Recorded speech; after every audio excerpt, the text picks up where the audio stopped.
Yo, what's going on everyone? We're back with another video on the GravyGarage car pack. This one will be on another one of their popular cars, which is Joel's S14. I'll start by doing a quick test lap to get a feel for the car before we start tuning it, then I'll modify some settings as we go to make it perfect for any experience level using this car. At the end, I'll throw a small montage together to show myself using the car and a tune on a server with some other people. You can find the link to the car pack and a timestamp for the tune in the description. Let me know in the comments if you end up using it and what your thoughts are, or if there's any other cars out there that you're wanting me to make a video on. Have a good one, and thanks for watching. Okay, lap number one. Do a quick little clutch kick, pull the e-brake, pedal to the floor, little dab of the e-brake again, come around this corner. Car feels good, just out of the, out of the box. I can feel it gripping up a lot, so we're gonna have to mess with the tire pressures.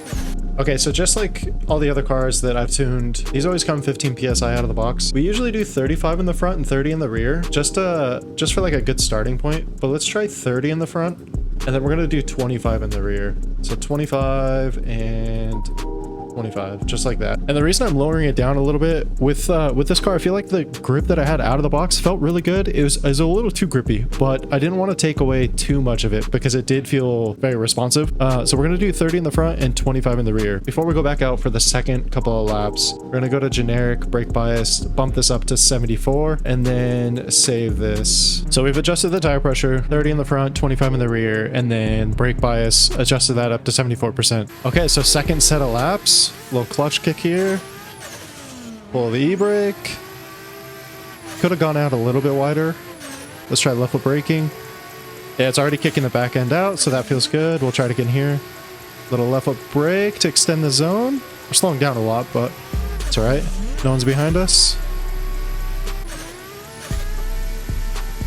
Little backwards entry. See if we can hold on to it. So I know I want to change the gearing just a little bit. So we're at a 3:8 ratio, final gear ratio. And again, this is a second gear car, so 81 miles an hour. I'm gonna adjust this to 3.7. So then it's 83 miles an hour, just to give it that little bit more room. And then suspension, I can tell that the car's trying to correct itself a little bit. And what that means is like it's giving me a little bit of understeer. So obviously when you're drifting, you want oversteer. And one thing that I typically adjust is this ARB front. You'll see me adjust this a lot in the videos. This ARB front is always set to 40,000 Newton meters as far as I've seen, and you want to move this to 20,000. Just cut it in half. This is a good starting point. Sometimes I'll put it to 0, it just depends on the car, but this lowers the stiffness of the front sway bar, I believe it is. And then the ARB rear, I kick this up, I double it. So 4,000, we'll go to 8,000, and then save this, and let's go from there.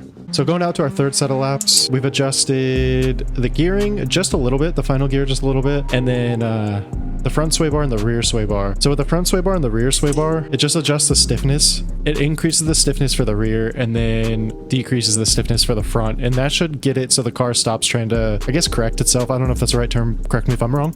But it just makes it so the car kicks out more. It stays in drift easier, doesn't grip up in weird spots, and you don't have this weird kind of understeer feel. I can feel it in the wheel. I know it's hard to explain, but I can feel it in the wheel that the car is trying to straighten out. And that's what I usually adjust. So the ARB front and ARB rear. Give that a go if you notice some of these cars have trouble staying in drift or they're wanting to straighten up.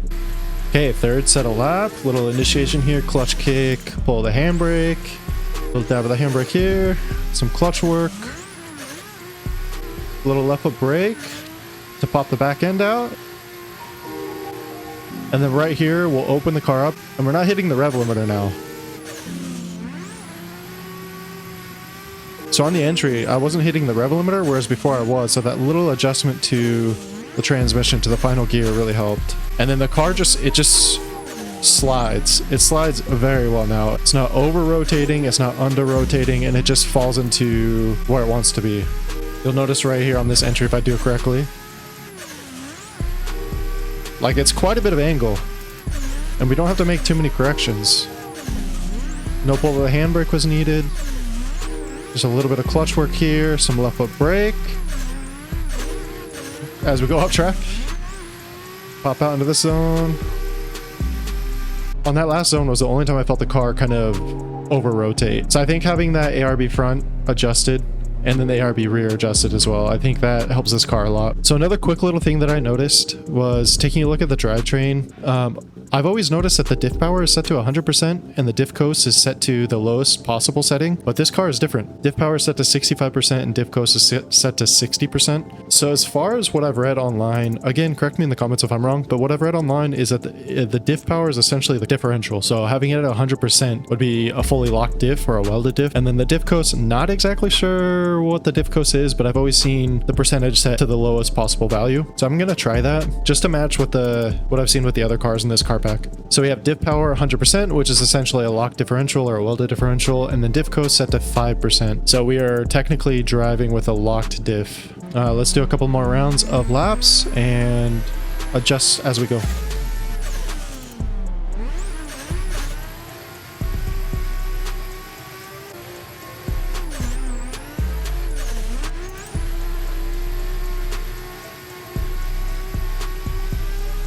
Yeah, it's feeling pretty good. Let's see if we can get a decent entry here with this new setting. So I think we can go even faster for the entry. Full throttle, just whip into it. All right, we overshot there. Let's try again. Okay, here we go. We're gonna do faster entry. Take 3.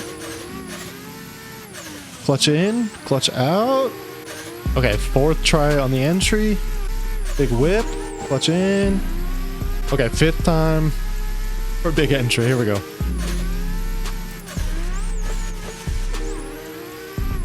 Okay, after 5 tries of a bigger entry, I think a lot of it is just user error, but with the tires, I'm going to address the pressures just a little bit more. So the 25 PSI in the rear, I'm going to put this down to 22.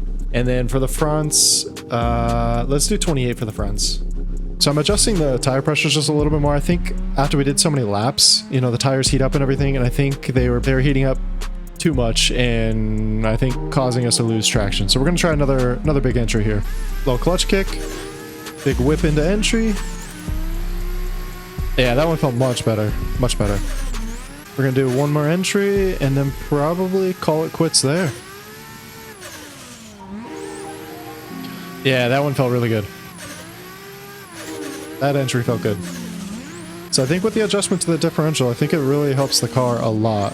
Locking that diff obviously just makes the car feel better. Feels a lot more planted, to be honest. And it also does feel like it has a little bit more grip. All right, we're gonna head back to the pits, talk about the tune, and then get some tandems. So the gears, we're at a 3.8. Final gear ratio, we bumped that up to a 3.7. So instead of 81 miles an hour in second gear, we're at 83. Tire pressure, 28 in the front and 22 in the rear. I think that feels pretty good. You can maybe adjust this just a little bit more, but I think that feels good for now. Drivetrain, diff power, we bumped that up to 100%, essentially locking the diff. And then the diff coast, pull that all the way down to 5%, which I think is the lowest value. And then the preload, just leave it as it is, 10 Newton meters. This makes the car feel really planted, gives it a little bit more grip. I think every drift car needs, you know, limited slip or a welded or locked differential. I think that's what this setting does. So it feels good there. Brake bias is 74%, and suspension, you want the ARB front to be around 20,000 Newton meters. You could probably keep on playing with this, but 20,000 is a good starting point. It started with 40,000 Newton meters and we bumped that down by half. And then looking at the rear, the ARB rear, that was at 4,000 and we just doubled it. So a little bit more stiffness in the back and less stiffness in the front. And I think overall, it just makes this car feel alive. Like it feels good out of the box, but just with these